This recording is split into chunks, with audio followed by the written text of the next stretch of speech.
Today we have Elon Musk. Elon, thank you for joining us. Yeah, thanks for having me. So, we want to spend the time today talking about your view of the future and what people should work on. So, to start off, could you tell us? You famously said when you were younger there were 5 problems that you thought were most important for you to work on. If you were 22 today, what would the 5 problems that you would think about working on be? Well, first of all, I think if somebody is doing something that is useful to the rest of society, I think that's a good thing. Like, it doesn't have to change the world. Like, you know, if you're doing something that has high value to people, and frankly, even if it's something, if it's like just a little game, or the some improvement in photo sharing or something, if it has a small amount of good for a large number of people, I think that's fine. Like, stuff doesn't need to be changed the world just to be good. But in terms of things that I think are most likely to affect the future of humanity, I think AI is probably the single biggest item in the near term that's likely to affect humanity. So it's very important that we have the advent of AI in a good way. That is something that if you could look into the crystal ball and see the future, you would like that outcome, because it is something that could go wrong, as we've talked about many times, and so we really need to make sure it goes right. That's I think AI, working on AI and making sure it's a great future. That's the most important thing I think right now, the most pressing item. Then obviously anything to do with genetics. If you can actually solve genetic diseases, if you can prevent dementia or Alzheimer's or something like that, with genetic reprogramming, that would be wonderful. So I think there's genetics. It might be the sort of second most important item. I think having a high bandwidth interface to the brain, like we're currently bandwidth limited. We have a digital tertiary self in the form of our email capabilities, our computers, phones, applications. We're effectively superhuman, but we're extremely bandwidth constrained in that interface between the cortex and your sort of that tertiary digital form of yourself. And helping solve that bandwidth constraint would be, I think, very important for the future as well. So, one of the, I think, most common questions I hear ambitious young people ask is, I want to be the next Elon Musk. How do I do that? Obviously, the next Elon Musk will work on very different things than you did. But what have you done, or what did you do when you were younger that you think sort of set you up to have a big impact? Well, I think first of all, I should say that I did not expect to be involved in all these things. So the 5 things that I thought about at the time in college, so quite a long time ago, 25 years ago, making life multiplanetary, accelerating the transition to sustainable energy, the internet, broadly speaking, and then genetics and AI. I think I didn't expect to be involved in all of those things. I actually, at the time in college, I sort of thought helping with electrification of cars was how I would start out, and that's actually what I worked on as an intern, was advanced ultracapacitors to see if they would be a breakthrough relative to batteries for energy storage in cars. And then when I came out to go to Stanford, that's what I was going to be doing my grad studies on, was working on advanced energy storage technologies for electric cars.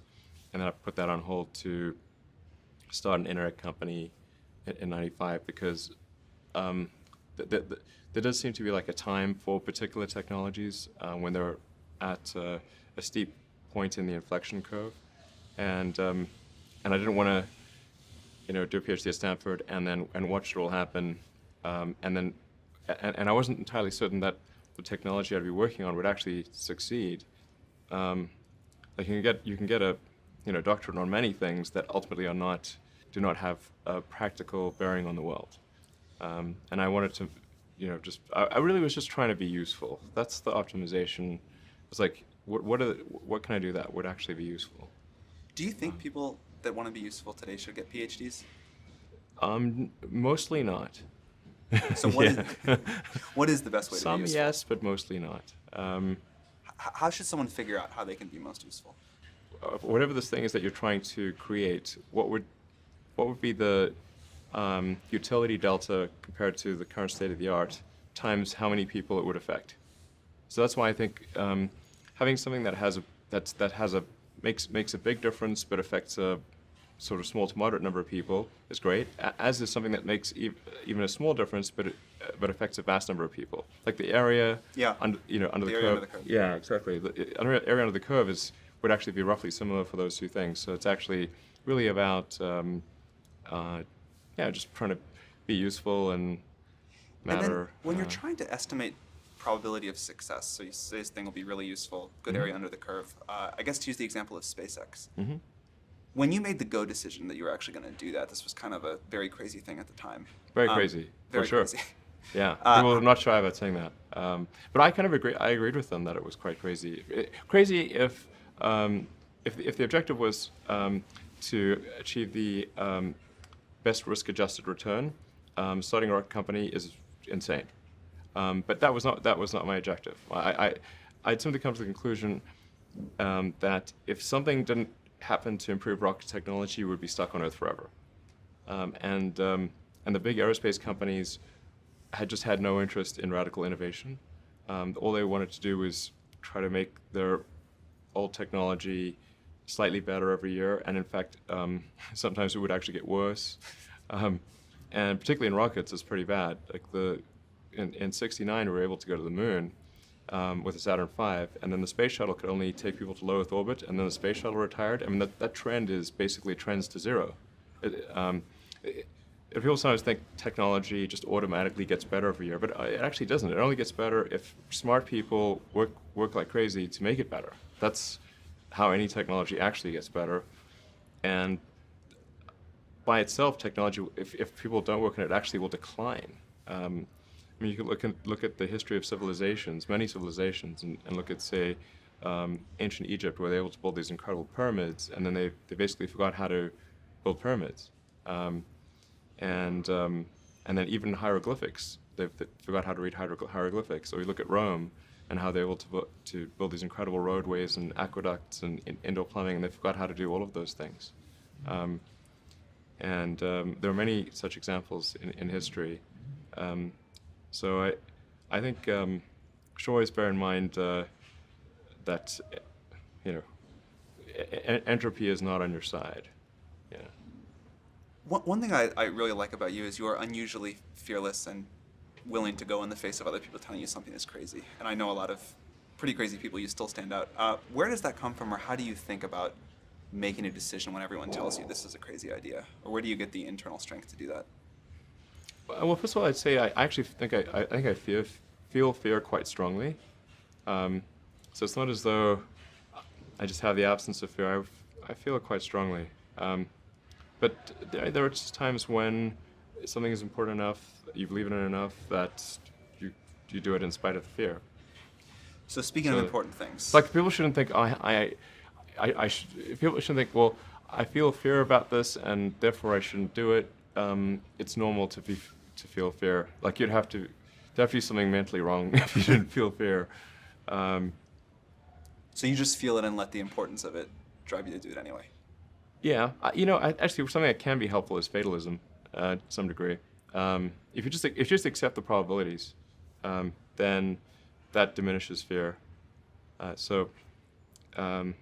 starting SpaceX, I thought the odds of success were less than 10%, and I just accepted that actually probably I would just lose everything. But that maybe would make some progress if we could just move the ball forward. Even if we died, maybe some other company could pick up the baton and keep moving it forward, so that would still do some good. Same with Tesla. I thought the odds of a car company succeeding were extremely low. What do you think the odds of the Mars colony are at this point today? Well, oddly enough, I actually think they're pretty good. So like, when can I go? Okay. At this point, I am certain there is a way. I'm certain that success is one of the possible outcomes for establishing a self-sustaining Mars colony, in fact, a growing Mars colony. I'm certain that that is possible. Whereas until maybe a few years ago, I was not sure that success was even one of the possible outcomes. It's a meaningful number of people going to Mars. I think this is potentially something that can be accomplished in about 10 years, maybe sooner, maybe 9 years. I need to make sure that SpaceX doesn't die between now and then, and that I don't die, or if I do die, that someone takes over who will continue that. You shouldn't go on the first launch. Yeah, exactly. Well, Actually, the first launch will be robotic anyway, so. I want to go except for that internet latency. Yeah, the internet latency would be pretty significant. Mars is roughly 12 light minutes from the sun, and Earth is 8 light minutes, so at closest approach, Mars is 4 light minutes away. At furthest approach, is 20. A little more because you can't sort of talk directly through the sun. Speaking of really important problems, AI. So you have been outspoken about AI. Could you talk about what you think the positive future for AI looks like and how we get there? Okay, I mean, I do want to emphasize that this is not really something that I advocate, or this is not prescriptive. This is simply hopefully predictive. Because people sometimes say, oh, well, like this is something that I want to occur, instead of this is something I think that probably is the best of the available alternatives. The best of the available alternatives that I can come up with, and maybe somebody else can come up with a better approach or better outcome, is that we achieve democratization of AI technology, meaning that no one company or small set of individuals has control over advanced AI technology. I think that's very dangerous. It could also get stolen by somebody bad, like some evil dictator of a country could send their intelligence agency to go steal it and gain control. It just becomes a very unstable situation, I think, if you've got any incredibly powerful AI. You just don't know who's going to control that. So it's not as though I think that the risk is that the AI would develop a will of its own right off the bat. I think it's more that's the concern is that someone may use it in a way that is bad, and even if they weren't going to use it in a way that's bad, that somebody could take it from them and use it in a way that's bad. That I think is quite a big danger. So I think we must have democratization of AI technology and make it widely available.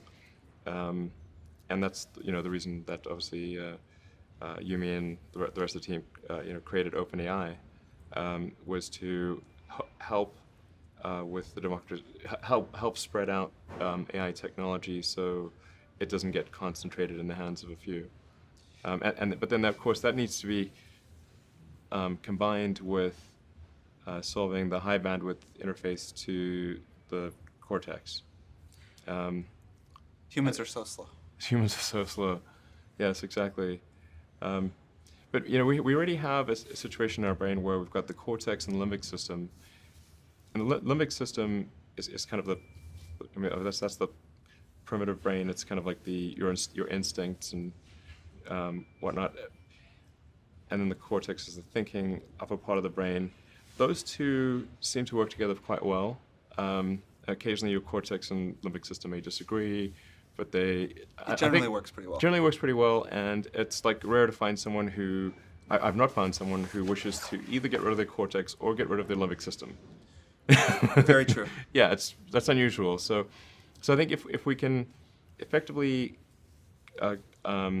merge with AI by improving that the neural link between your cortex and your digital extension of yourself, which already, like I said, already exists, just has a bandwidth issue, and then effectively you become an AI human symbiote, and if that then is widespread with anyone who wants it can have it, then we solve the control problem as well.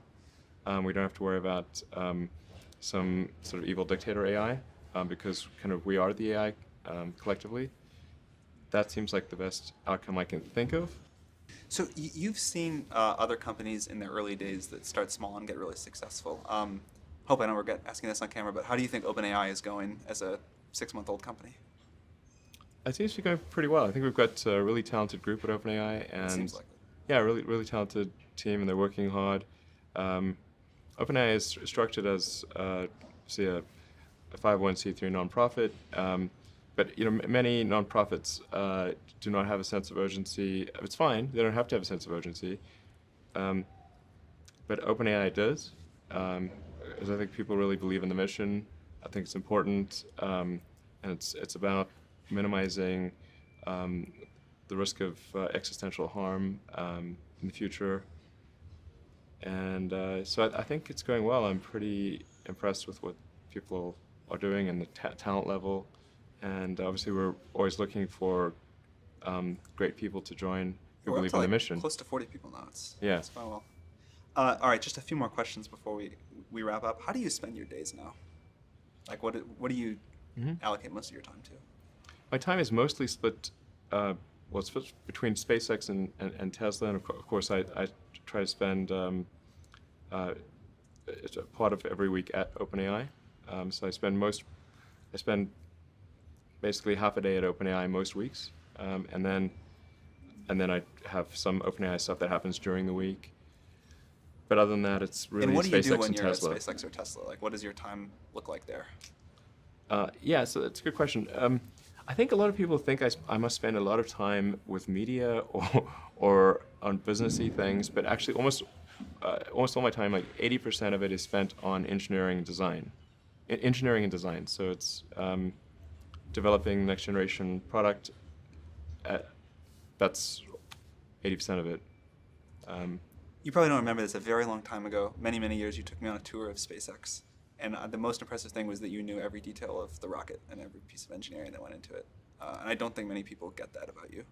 Yeah, I think a lot of people think I'm kind of a business person or something, which is fine. Like, business is fine, but but really, it's it's like at SpaceX.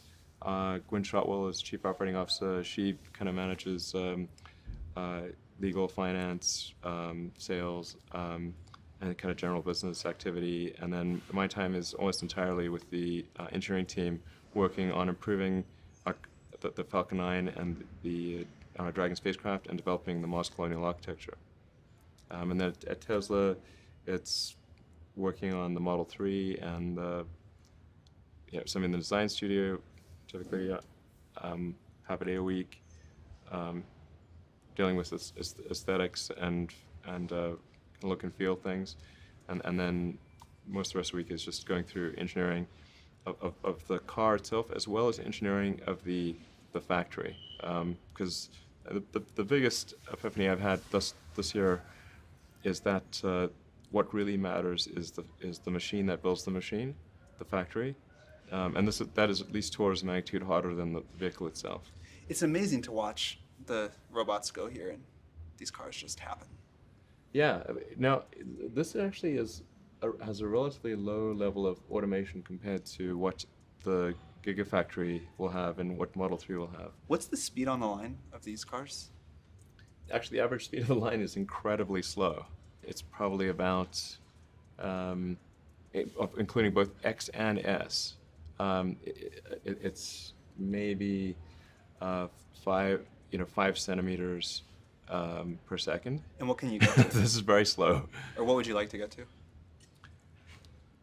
I'm confident we can get to at least 1 meter per second, so a 20-fold increase. That would be very fast. Yeah. At least. I mean, I think 1 meter per second, just to put that in perspective, is a slow walk, or like a medium speed walk. A fast walk could be 1.5 meters per second. And then the fastest humans can run over 10 meters per second. So if we're only doing 0.05 meters per second, that's very slow, current speed. And at 1 meter per second, you can still walk faster than the production line.